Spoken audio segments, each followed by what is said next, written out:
Hello friend, welcome to the channel solution. आज के इस वीडियो में हम डिस्कस करने वाले हैं ब्लड के रेस्पेक्ट में कुछ इंपॉर्टेंट इंट्रोडक्शन, उसके कुछ पॉइंट्स, प्रॉपर्टीज देखेंगे कि ब्लड की क्या प्रॉपर्टी होती है और उसके कौन कौन से महत्वपूर्ण फंक्शन होते हैं। तो चलिए शुरू करते हैं हमारा आज का वीडियो। आज के वीडियो में कई एमसीक्यू क्वेश्चन बनने की पूरी संभावना है। अगर हम बात करें ब्लड की, तो ये ब्लड क्या होता है? ब्लड एक कनेक्टिव टिश्यू का एग्जाम्पल है जो अपने साथ कई शरीर के हिस्सों को या यूं कहूं कि सेल को आपस में कनेक्ट करके रखता है। एक जगह के मैसेज को दूसरी जगह पहुंचाता है। कहीं कोई ज़रूरत पड़ती है कुछ स्पेसिफिक हार्मोन्स की, तो वो वहाँ से कैरी लेके जाता है। होम्योस्टेसिस करने का भी काम करता है। तो बहुत तरीके से जो इंपॉर्टेंट पार्ट है हमारे ब्लड का है। तो ब्लड क्या है? ब्लड एक वाइटल फ्लूइड है जिसकी रिस्पॉन्सिबिलिटी बहुत सारी है। अगर हम बात करें मेन की, तो वो ट्रांसपोर्ट करने का काम करता है किसको? एसेंशियल सब्सटेंस को, जैसे कि ऑक्सीजन को, न्यूट्रिएंट को और हार्मोन को। कहाँ से? एक जगह से दूसरी जगह। और सेल से जो वेस्ट मेटल बने हुए होते हैं इनको रिमूव करने का भी काम हमारा ब्लड करता है, जैसे कार्बन डाइऑक्साइड या कुछ इंपॉर्टेंट टॉक्सिन्स। इसको समझाने के लिए मैंने एक छोटा सा डायग्राम बनाया है, रिप्रेजेंटेशन ओनली है। यहाँ पे आप देख पा रहे हो कि ये हमारा ब्लड वेसल है। ब्लड वेसल में कई तरह की चीज़ें आपको दिखाई दे रही हैं। जो रेड कलर में दिख रहा है आपको, ये हमारा ब्लड है। और ये जो हल्का सा आपको ब्लू कलर में नज़र आ रहा है, ये ऑक्सीजन को रिप्रेजेंट कर रहा है। येलो कलर हार्मोन्स को, जबकि ब्लैक कलर आपके कार्बन डाइऑक्साइड को रिप्रेजेंट कर रहा है। वैसे और भी बहुत सारी चीज़ें हैं। तो अगर हम बात करते हैं हार्मोन की, तो हार्मोन कहाँ से बनता है? हमने पढ़ा हुआ है कि जो हार्मोन है वो आपके एंडोक्राइन ग्लैंड में बनते हैं। एंडोक्राइन में बनने के बाद ये जो हार्मोन है वो आपके ब्लड में आ जाते हैं और ब्लड से पूरी बॉडी में जहाँ जहाँ पे जाना है, जहाँ पे उनका टारगेट पार्ट है, जहाँ पे उनको एक्शन देना है, वहाँ पे वो मूव करते हैं। हम जब रेस्पिरेटरी सिस्टम के थ्रू ऑक्सीजन लेते हैं तो ये ऑक्सीजन हमारे लंग्स में पहुँचता है। लंग्स से फिर ये ऑक्सीजन हमारे ब्लड में मूव करता हुआ ये घूमता घूमता कहाँ पहुँच जाता है? ये आपके बॉडी के सेल्स तक पहुँच जाता है, जहाँ पे ये ऑक्सीजन को ड्रॉप कर देता है। जब हमारा सेल इस ऑक्सीजन को यूज करेगा और अपनी एक्टिविटी करेगा, तो उसके फलस्वरूप या कहूँ कि उसके रिजल्ट के फलस्वरूप ये CO2 जनरेट करेगा सेल। इस CO2 को फिर से हम ब्लड में ले लेते हैं और ब्लड के थ्रू वापस से इसे एक्सेल करके निकाल देते हैं। तो यहाँ पे पूरा सर्कल आप देख पा रहे हैं। वैसे ही कई चीज़ें होती हैं जो हमारे सेल के मेटाबॉलिक प्रोसेस के थ्रू बन करके हमारे ब्लड में पहुँचती है, जिन्हें हम टॉक्सिन्स का रूप देते हैं। ये जो टॉक्सिन्स है वो आपकी बॉडी के लिए सही नहीं है, इसीलिए इनका रिमूव होना बहुत आवश्यक है। ये टॉक्सिन ब्लड के थ्रू जाते हैं और अल्टीमेटली किडनी के थ्रू फिल्टर होकर के यूरिन के फॉर्म में बॉडी से बाहर निकाल दिए जाते हैं। तो ये जो पूरा प्रोसेस आप साइकिल देख पा रहे हो वो सब संभव है केवल आपके ब्लड के थ्रू। तो ये ब्लड की महत्वपूर्ण भूमिका हो गई। अगर हम कहें कि ये क्या है, ये किस तरीके से काम करता है, तो ये एक ऐसा कॉम्प्लेक्स नेटवर्क हमारी बॉडी का जो आपके ब्लड वेसल्स में मूव करता रहता है। कई तरह के ब्लड वेसल्स हैं जिसमें आर्टरीज है, वेन्स है और छोटी छोटी कैपिलरीज है। कैपिलरीज हमारे बाल के साइज के आसपास होते हैं और ये पूरा गुच्छा नेटवर्क बना हुआ होता है और ये बहुत ही क्रिटिकल रोल प्ले करते हैं किसके मेंटेनेंस के लिए? होम्योस्टेसिस को मेंटेन करने के लिए, इम्यून डिफेंस को मेंटेन करने के लिए, ब्लड बॉडी के टेम्परेचर को भी रेगुलेट करने में महत्वपूर्ण भूमिका निभाता है। अगर हम छोटा छोटा बात करते चलें तो ये होम्योस्टेसिस वर्ड का क्या मतलब होता है? होम्योस्टेसिस एक ऐसा शब्द है जिसका मतलब होता है कि आपकी बॉडी में प्रॉपर संतुलन बना के रखना, ये हमारा होम्योस्टेसिस कहलाता है। जैसे अगर मैं आपके बात करूं तो कई बार, आप एक रफ एग्जांपल दे रहा हूं, ये ब्लड के रेस्पेक्ट में नहीं है, कॉमन होम्योस्टेसिस का एग्जांपल है। अगर गर्मी का मौसम है तो आप महसूस करते हो कि आपके स्किन से काफ़ी सारी मात्रा में स्वेट निकलती है, यानी कि पसीना निकलता है। उसके पीछे पर्पस ये है कि जो टेम्परेचर है उससे आपको प्रिवेंट किया जाए। पसीना यानी कि पानी निकलेगा तो आप थोड़ा ठंडक महसूस करोगे। जबकि ठंड के मौसम में आप देखते हैं कि आपके रोंगटे खड़े हो जाते हैं, बाल इरेक्ट हो जाते हैं। उसका मतलब भी यही है कि वो आपके स्किन को कॉन्स्ट्रिक्ट करता है ताकि हीट का कंजर्वेशन किया जा सके। ये दोनों आपकी होम्योस्टेसिस को रिप्रेजेंट कर रहे हैं। वैसे ही कई अलग अलग एग्जाम्पल हैं। तो हमारी बॉडी में स्ट्रेस के रेस्पेक्ट में, जो ऑक्सीजन की कमी है उसके रेस्पेक्ट में, या कई और सर्कमस्टांसेस के रेस्पेक्ट में होम्योस्टेसिस मेंटेन करने का काम करता है। इम्यून डिफेंस का भी महत्वपूर्ण हिस्सा है। जब कभी भी आपकी बॉडी में कोई भी ऐसा एजेंट आ जाता है जो कि आपके इम्यून सिस्टम को ट्रिगर करे, उस एजेंट को हम जनरली एंटीजन कहते हैं। तो आपकी बॉडी, खास करके आपके ब्लड का हिस्सा जहाँ पर डिफेंसिव सिस्टम काम करते हैं, WBC काम करता है, माइक्रोफेज वगैरह काम करते हैं, वो एक्टिवेट हो जाते हैं और उस एंटीजेनिक सब्सटेंस से आपकी बॉडी को डिफेंस प्रोवाइड करने का काम करते हैं। हार्मोन के बारे में भी आपने देखा ही देखा है, वैसे ही बॉडी के टेम्परेचर को ये रेगुलेट करने में काम करते हैं। आगे की स्लाइड में हम उसे कुछ स्पेसिफिक पॉइंट को भी समझेंगे। ये जो आपके ब्लड का जो एक नॉर्मल टेम्परेचर होता है वो 38 डिग्री सेंटीग्रेड के आसपास होता है, जो बॉडी को एक जैसा टेम्परेचर मेंटेन करके रखने में मदद करता है। चलिए एक और टर्म के बारे में जान लेते हैं। ये हमारा टर्म है हीमेटोलॉजी। इस पे जरा ध्यान रखिएगा, ये एमसीक्यूज का पहला क्वेश्चन है। अगर आपसे कोई पूछे कि what is the meaning of haematology, तो हीमेटोलॉजी दो शब्दों से मिलकर बना है। पहला वर्ड है आपका हीमेटो और दूसरा है आपका लॉजी। लॉजी बना है लॉगस से, जिसका मतलब होता है टू स्टडी, यानी कि उसके बारे में स्टडी करना। किसके बारे में स्टडी करना? जो उस शब्द के पहले लगा हुआ हो उसके बारे में, यानी कि यहाँ पे हम हीमेटो के बारे में स्टडी कर रहे हैं। ये क्या है? हीमेटोलॉजी एक ऐसा ब्रांच है साइंस का जो ब्लड के साथ साथ कौन से सेल जो ब्लड को फॉर्म करते हैं, बनाते हैं, ब्लड में कौन कौन से डिसऑर्डर्स हो सकते हैं, इसकी पूरी स्टडी करवाती है, करती है, समझाती है आपको। उसको हम बोलते हैं हीमेटोलॉजी। ठीक है। अभी ये एक पैराग्राफ जो नीचे में आप रेड कलर के बोल्ड में देख रहे हैं, यह आपके लिए बहुत महत्वपूर्ण है। इससे दो एमसीक्यूज बनेंगे। हमारे बॉडी में, आपकी बॉडी में या किसी भी व्यक्ति की बॉडी में टोटल ब्लड का कितना परसेंटेज रहता है, कितना हिस्सा ब्लड अपने पास रखता है? तो 7% ऑफ टोटल बॉडी वेट आपके ब्लड का होता है। प्रतिशत मतलब होता है प्रति 100। तो अगर आपकी बॉडी वेट 100 किलोग्राम है तो उसमें 7%, 7 केजी आपके ब्लड का योगदान होगा। वैसे ही आप रेस्पेक्टिवली निकाल सकते हैं, जो कि एक एवरेज एडल्ट नॉर्मल व्यक्ति में, हेल्दी व्यक्ति की बात कर रहे हैं। अगर हम मेल के बारे में बात करें तो मेल में 6 लीटर ब्लड होता है और फीमेल में 5 लीटर ब्लड होता है। ये दो क्वेश्चन एमसीक्यूज के आप मान के चलिए। तो पहला स्लाइड में हमने कुछ बेसिक इंट्रोडक्शन पढ़ा। अब हम देख लेते हैं दूसरे स्लाइड में कुछ important properties of blood. Properties मतलब होता है कि क्या क्या गुण धर्म होते हैं आपके ब्लड में, वो क्या क्या इंपॉर्टेंट फिनोमिना अपने पास रखता है, जो कि आगे जाकर के उसके फंक्शन को डिसाइड करने में मदद करेगा। तो ब्लड की जो प्रॉपर्टी है कुछ इस तरीके से है। पहला है कलर। खून का रंग क्या होता है? जिस कलर का मैं मार्कर यूज कर रहा हूं वो खून का कलर है। बिल्कुल सही। खून के कलर को डिसाइड करने के कई अलग अलग पैरामीटर होते हैं। मेनली यहां पे डिपेंड होता है कि वो ऑक्सीजनेटेड ब्लड है या तो डीऑक्सीजनेटेड ब्लड है। तो हम ब्लड को दो कैटेगरी में देखते हैं। पहला देखते हैं ऑक्सीजनेटेड ब्लड। ऑक्सीजनेटेड ब्लड कहने का मतलब है कि ये अगर आपका ब्लड वेसल है और इस ब्लड वेसल में अगर ब्लड मूव कर रहा है जिसके पास ऑक्सीजन मॉलिक्यूल है, तो इसे हम कहेंगे ऑक्सीजनेटेड ब्लड, यानी कि जो ऑक्सीजन को लेके जा रहा है वो ऑक्सीजनेटेड ब्लड है। इसे प्योर ब्लड भी हम कहते हैं। तो ऑक्सीडेटेड ब्लड का जो कलर है वो रेड होता है, लेकिन इस लाइन पे फोकस करिए, कौन सा रेड? ब्राइट रेड, यानी कि चमकीला रेड होता है। जबकि अगर हम बात करेंगे आगे डीऑक्सीडेटेड का तो थोड़ा सा आप डिफरेंस पाओगे। ये जो ब्राइट रेड कलर होता है वो क्यों होता है? ये इसलिए होता है क्योंकि इसमें ऑक्सीडेटेड ब्लड में आयरन रिच हीमोग्लोबिन होता है और ये हीमोग्लोबिन अपने साथ ऑक्सीजन मॉलिक्यूल को बाइंड करके रखता है। एक हीमोग्लोबिन के पास, अगर ये मेरा हीमोग्लोबिन है तो इस एक हीमोग्लोबिन के पास 4 मॉलिक्यूल ऑफ ऑक्सीजन को कैरी करने की कैपेसिटी होती है। जितना ज्यादा हीमोग्लोबिन रहेगा उतना ज्यादा कैरिंग कैपेसिटी ऑफ ऑक्सीजन की रहेगी। अगर हम देखें डीऑक्सीजनेटेड ब्लड के रेस्पेक्ट में, तो डीऑक्सीजनेटेड ब्लड जो है वो भी रेड दिखेगा, लेकिन डार्कर रेड। ये जरा ध्यान दीजिएगा, क्योंकि उसमें हीमोग्लोबिन होता तो है बट उसमें ऑक्सीजन नहीं होता।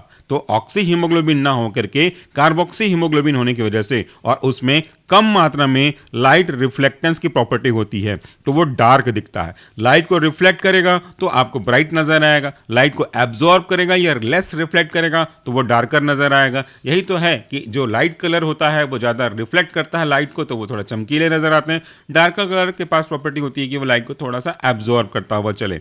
दूसरी जो प्रॉपर्टी होती है ब्लड की वह है उसका पीएच। पीएच बहुत इंपॉर्टेंट है। एसिड बेस के बीच में सामंजस्य बैठाने के लिए ब्लड का प्रॉपर पीएच ड्रग की एक्टिविटी के लिए, मेटाबॉलिज्म के लिए, सभी दृष्टिकोण से बहुत महत्वपूर्ण है। ब्लड का जो पीएच है वो स्लाइटली अल्कलाइन साइड में होता है, जिसका जो नॉर्मल रेंज है वो 7.35 टू 7.45 के बीच में जाता है। ये पॉइंट याद रखिएगा, ये आपके एमसीक्यूज का क्वेश्चन है। ये भी पूछ सकता है स्लाइटली अल्कलाइन, क्योंकि आपको पता है कि 7 के नीचे अगर आप जाएंगे तो वह एसिडिक है और 7 से ऊपर की ओर जाते जाएंगे तो धीरे धीरे आपका वो अल्कलाइन की ओर बदलते जाएगा। तो ये आपके लिए क्वेश्चन हुआ। ये जो पीएच है वो बहुत ही क्रूशियल है, क्योंकि ये आपकी बॉडी में मेटाबॉलिक फंक्शन को, मेटाबॉलिक प्रोसेस को रेगुलेट करता है। स्लाइटली वेरिएशन होगा अगर पीएच में तो वो ड्रग के मेटाबॉलिज्म को अफेक्ट कर सकता है। उसके बाद जो अगली प्रॉपर्टी है आपके ब्लड की वह स्पेसिफिक ग्रेविटी, यानी कि हम कह सकते हैं डेंसिटी। ब्लड के पास एक स्पेसिफिक ग्रेविटी डेंसिटी होती है जो लगभग 1.05 से लेकर के 1.06 होता है। यह भी क्वेश्चन पूछा जा सकता है। अगर इस तरह के आपको एमसीक्यूज अटेंड करना है अपने कॉन्सेप्ट को क्रॉस चेक करने के लिए तो please download solution pharmacy mobile app from play store और स्टोर टैब में जाने के बाद आपको वहां पे ह्यूमन एनाटॉमी फिजियोलॉजी का कोर्स दिखेगा और एक पूरा कोर्स है और एक एमसीक्यूज का कोर्स है। तो जो आपको जरूरत लगे, जिसकी जरूरत महसूस कर रहे हैं, उसे आप ज्वाइन कर सकते हैं। ये जो आपका स्पेसिफिक ग्रेविटी है वो आपके ब्लड को थोड़ा सा वाटर के तुलनात्मक में डेंस यानी कि घनत्व ज्यादा बनाता है और इसी प्रॉपर्टी के कारण से ये जो हमारा ब्लड है वो आपके ब्लड वेसल में फेस करता है एक थोड़ा सा मूवमेंट को और उसके कारण से लीकेज को ये रोक पाता है। अगली जो इंपॉर्टेंट प्रॉपर्टी है हमारे ब्लड की वो है आपका विस्कोसिटी। विस्कोसिटी का मतलब होता है resistance in flow of liquid, यानी कि जब कभी भी कोई फ्लूइड मूव करती है तो उसके मूव करने में जो रेजिस्टेंस का सामना करना पड़ता है उसको बोलते हैं उसकी विस्कोसिटी। विस्कोसिटी जिसकी ज़्यादा होगी उतना गाढ़ा चिपचिपा होगा, उतना कम फ्लो हो पाएगा। तो एग्जाम्पल के लिए अगर हम बात करें तो हम ले लेते हैं पानी और शहद को, ठीक है। तो एक तरफ हम पानी लेते हैं और एक तरफ हम हनी लेते हैं। दोनों को अगर आप सरफेस पे गिरा दो तो पानी का जो मूवमेंट है वो बहुत फास्ट मूव कर जाएगा, जबकि जो हनी है वो शायद ही मूव कर पाए कंपेरेटिवली वाटर के। इसका मतलब है कि जो हनी है, शहद है, इसको विस्कोसिटी ज़्यादा है, यानी कि गाढ़ा है, चिपचिपापन ज़्यादा है। तो ये जो ब्लड की विस्कोसिटी है ना, बहुत इंपॉर्टेंट पैरामीटर काम करती है। कंपेयर करें तो ब्लड की विस्कोसिटी यानी कि थिकनेस उसका वाटर की तुलना में ज़्यादा होता है। जनरली देखेंगे कि ये थिकनेस या विस्कोसिटी क्यों होती है, क्योंकि ब्लड में कुछ इंपॉर्टेंट सेल्स होते हैं, कुछ प्लाज्मा प्रोटीन्स होते हैं जो इसकी विस्कोसिटी को निर्धारित करने में काम करता है। विस्कोसिटी ब्लड के फ्लो को डिसाइड करने के लिए बहुत इंपॉर्टेंट पैरामीटर है और इसी के यानी कि विस्कोसिटी कारण से ही ये जो ब्लड है वो एक प्रॉपर ऑप्टिमम प्रेशर में वेसल्स के अंदर मूव कर पाता है। यहाँ पे ऑप्टिमम प्रेशर का होना बहुत जरूरी है, याद रखिएगा, क्योंकि अगर ऑप्टिमम प्रेशर कम हुआ तो हाइपोटेंशन होगा और अगर प्रेशर ज्यादा हुआ तो हाइपरटेंशन होगा। जनरली ब्लड के ज्यादा विस्कस होने पे, एक्सेसिव विस्कोसिटी होने पे सर्कुलेशन की प्रॉब्लम आती है और हार्ट पे दबाव पड़ता है और इससे आगे जाकर के हार्ट अटैक होने की संभावना होती है। इसीलिए कई बार आपने सुना होगा कि ब्लड किसी का गाढ़ा है अगर तो उससे प्रॉब्लम अगर हो रही है तो उसको ब्लड को पतला करने की ब्लड थिनिंग एजेंट के रूप में हम कई तरह के ड्रग देते हैं, जैसे एस्प्रिन वगैरह, ताकि ब्लड को हम थोड़ा सा पतला कर सकें। आगे चलते हैं अगले स्लाइड पे, तो यहाँ पे हम कुछ और प्रॉपर्टीज के बारे में बात करेंगे। तो अगली जो प्रॉपर्टी है वो है उसका टेम्परेचर कितना होता है। तो जैसा कि हमने पहले डिस्कस किया, ब्लड का जो एवरेज टेम्परेचर होता है वो 38 डिग्री सेंटीग्रेड या 100.4 फ़ारेनहाइट के आसपास होता है। जनरली डिग्री सेंटीग्रेड में याद रखिएगा, कन्वर्ट करना आसान होता है। स्लाइटली वार्मर होता है आपकी बॉडी की तुलना में, क्योंकि बॉडी का जो नॉर्मल टेम्परेचर होता है वो 37 डिग्री सेंटीग्रेड के आसपास होता है। तो ये जो ब्लड का टेम्परेचर है वो बॉडी के ओवरऑल टेम्परेचर के डिस्ट्रीब्यूट करने के लिए, थर्मो रेगुलेशन करने के लिए इंपॉर्टेंट होता है। नेक्स्ट जो आपकी प्रॉपर्टी हार्ट की वो उसका कंपोजिशन वाइज अगर आप देखेंगे तो ये जो ब्लड है हमारा 55% प्लाज्मा से और 45% डिफरेंट टाइप्स ऑफ सेल से कंपोज होता है। तो देखिए 55% का एक बड़ा हिस्सा आपके प्लाज्मा का है जो कि एक प्रोटीन है और 45% में सेल्स होते हैं जिसमें कई अलग अलग तरह के सेल शामिल है, जैसे RBC, red blood cell, WBC और दूसरे टाइप के प्लेटलेट्स इंक्लूडेड हैं। ये भी आपके लिए इंपॉर्टेंट है जो कि डिटेल में हम आगे पढ़ेंगे। उसके बाद जो एक और बहुत ज़्यादा महत्वपूर्ण एक्टिविटी है या प्रॉपर्टी है वो है एबिलिटी टू क्लॉट। ये क्लॉट का क्या मतलब होता है और कैसे उसकी एबिलिटी इंपॉर्टेंट है इतनी, देखिए अगर मैं कहूं कि ये हमारा ब्लड वेसल है, इस ब्लड वेसल में हमारे जो ब्लड है बड़ी आसानी से नॉर्मली मूव कर रहे हैं। किसी कारण से हमको यहाँ पे अगर चोट लगती है तो थोड़ी देर बाद आप पाते हो कि यहाँ से ब्लड जो है रिलीज होने लगता है और अगर ब्लड का लॉस बहुत ज़्यादा मात्रा में होगा तो अंदर में ये जो आपके ब्लड की कमी होने लगेगी। बट कुछ समय बाद ऐसा नहीं होता, आप कुछ समय बाद पाते हो कि ये जो ब्लड है वो रिलीज होना बंद कर देता है, क्योंकि यहाँ पे कुछ इस तरीके से प्लग जैसा बनने लगता है जो वहाँ पे जिस जगह पे चोट लगी थी, कट लगा था, उसको सील कर देता है। तो ये जो आपका प्लग बना यही तो आपका क्लॉट है और ये क्लॉट ब्लड की स्पेसिफिक प्रॉपर्टी है। अगर क्लॉट नहीं होगा तो काफ़ी मात्रा में ब्लड लॉस हो जाएगा, जैसा मैंने अभी भी बताया था, और काफ़ी ज़्यादा मात्रा में ब्लड लॉस होने की वजह से उस व्यक्ति के लिए बहुत सीवियर हेल्थ कंडीशन डेवलप हो सकती है। तो ये जो ब्लड है वो क्लॉट होता है, ये उसकी बड़ी प्रॉपर्टी है। यहाँ पे आप देख सकते हैं कि blood has unique ability to coagulate, इसी को हम शॉर्ट में क्लॉट बोलते हैं, यानी कि क्लॉट फॉर्मेशन की एबिलिटी। इससे क्या होगा, ये ब्लीडिंग को प्रिवेंट करेगा जब कभी भी चोट लगेगी। तो ये जो प्लेटलेट्स हैं और क्लॉटिंग फैक्टर्स हैं वो एक पूरा कैस्केड को फॉलो करते हैं, एक साथ मिल के फॉलो करते हैं और इससे हमें क्विकली क्लॉट का डेवलपमेंट देखने को मिलता है है और इससे ब्लड की जो इंटेग्रिटी है, वेसल्स की जो इंटेग्रिटी है, वो वापस से रिस्टोर हो जाती है। इसके बाद जो अगली प्रॉपर्टी है आपके ब्लड की, वह इम्यूनोलॉजिकल एक्टिविटी, यानी कि आपके इम्यून सिस्टम को कुछ सपोर्ट देने की एबिलिटी। इम्यून सिस्टम हमारी बॉडी का डिफेंसिव सिस्टम होता है जो बॉडी के बाहर, कभी कभी अंदर के पार्ट भी इसमें इंक्लूडेड होते हैं, बट वही एक अलग केस है। तो मोस्ट ऑफ द केसेस बाहर से आने वाले एंटीजन के रेस्पेक्ट में हमारी बॉडी, जो कि एंटीबॉडी कहलाती है, उनका डेवलपमेंट करती है और एंटीजन एंटीबॉडी इंटरेक्शन होकर के हमें प्रिवेंट करने की कोशिश करती है। जब एंटीबॉडी हावी हो जाती है एंटीजन पे तो हम बीमार नहीं पड़ते हैं, और कभी कभी ऐसा भी हो सकता है कि जो एंटीजन है वो बहुत स्ट्रांग हो और उससे मुकाबला ना कर पाए आपकी एंटीबॉडी, तो हम वीक पड़ जाते हैं। तो ये जो इम्यूनोलॉजिकल एक्टिविटी है वो ब्लड की स्पेसिफिक प्रॉपर्टी है, जो कि ब्लड में एंटीबॉडीज पाए जाते हैं, WBC पाया जाता है और अदर इम्यून फैक्टर्स पाए जाते हैं जो आइडेंटिफाई करने का काम करते हैं, न्यूट्रलाइज करने का काम करते हैं आपके पैथोजेंस को। और इस प्रॉपर्टी की वजह से हमारा जो इम्यून सिस्टम है वो डिफेंस करता है हमें किससे, इन्फेक्शन से। इसके बाद अगर हम अगले स्लाइड के बारे में बात करें तो अब हम देखेंगे कुछ इंपॉर्टेंट फंक्शन ऑफ ब्लड। अभी हमने प्रॉपर्टी देखा, इन्हीं प्रॉपर्टी को यूज करते, डिराइव करते ब्लड कुछ इंपॉर्टेंट फंक्शन को फैसिलिटेट करता है, उनको पूरा करता है। तो देखते हैं कौन कौन से फंक्शन होते हैं ब्लड के। ये वाला पोर्शन इंपॉर्टेंट है आपके एग्जाम के पॉइंट ऑफ व्यू से।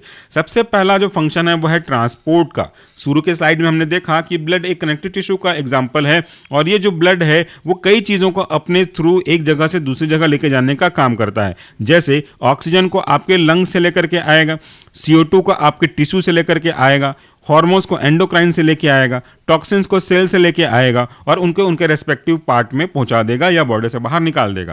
तो ये ऑक्सीजन और कार्बन डाइऑक्साइड का ट्रांसपोर्ट करता है। जो रेड ब्लड सेल्स हैं वो ऑक्सीजन को कैरी करते हैं लंग से और ड्रॉप करते हैं उनके बॉडी में, यानी कि टिश्यू में, बॉडी के टिश्यू में। और रिटर्न किसको करते हैं, कार्बन डाइऑक्साइड को कहां से, टिश्यू से बैक करते हैं लंग्स पे, ताकि एक्सहेलेशन के थ्रू निकल जाए। जो आदान और प्रदान है मैंने आपको बताया था वो करने का काम करते हैं। इसके अलावा ये न्यूट्रिशन को और वेस्ट को भी मूव करने का काम करते हैं। जब कभी भी हम कुछ खाना खाते हैं या कोई भी ऐसी चीज खाते हैं जिसमें न्यूट्रिशन सब्सटेंस होते हैं, तो वो डाइजेस्टिव सिस्टम से थ्रू होता हुआ, इंटेस्टाइन से होता हुआ ब्लड में पहुंचता है। और ये जो ब्लड में अगर आ गया न्यूट्रिशन, जैसे कि यहां पर अगर हम देखें तो ये न्यूट्रिशन अगर ब्लड में आ गया तो ये ब्लड ट्रांसपोर्ट करता है किसको, न्यूट्रिशन को। जैसे ग्लूकोज जो एनर्जी देगा, अमाइनो एसिड जो कि प्रोटीन सिंथेसिस के लिए रिस्पॉन्सिबल है, विटामिन्स अपनी अपनी भूमिका निभाएगा, depends on types of vitamins, और कई तरह के मिनरल्स को भी हमारे डाइजेस्टिव सिस्टम से सेल तक पहुंचाने का काम करते हैं। न केवल न्यूट्रिशन का ट्रांसपोर्टेशन, बल्कि ये जो वेस्ट प्रोडक्ट हमारी बॉडी में बनते हैं, जैसे यूरिया बनता है, कार्बन डाइऑक्साइड बनता है, इनको भी बॉडी से बाहर निकालने का काम करेगा। यूरिया किडनी की मदद से यूरिन के रूप में, लीवर से कुछ और मेटाबॉलिक प्रोडक्ट, और आपके लंग से जो CO2 बना या कोई और गैसेस बने, इनको एलिमिनेट करने का काम करता है। तो कह सकते हैं ट्रांसपोर्टेशन करने का काम करता है, जो कि बहुत महत्वपूर्ण है। हार्मोन्स को भी ट्रांसपोर्ट करने में इनकी भूमिका है। ये जो आपके हार्मोन्स हैं दो तरीके के होते हैं, एक होता है लोकल हार्मोन जिसे हम आटाकॉइड्स कहते हैं, और एक होता है प्लेन हार्मोन। हालांकि आटाकॉइड्स का दूसरा कॉन्सेप्ट है, वो फार्माकोलॉजी में पढ़ोगे।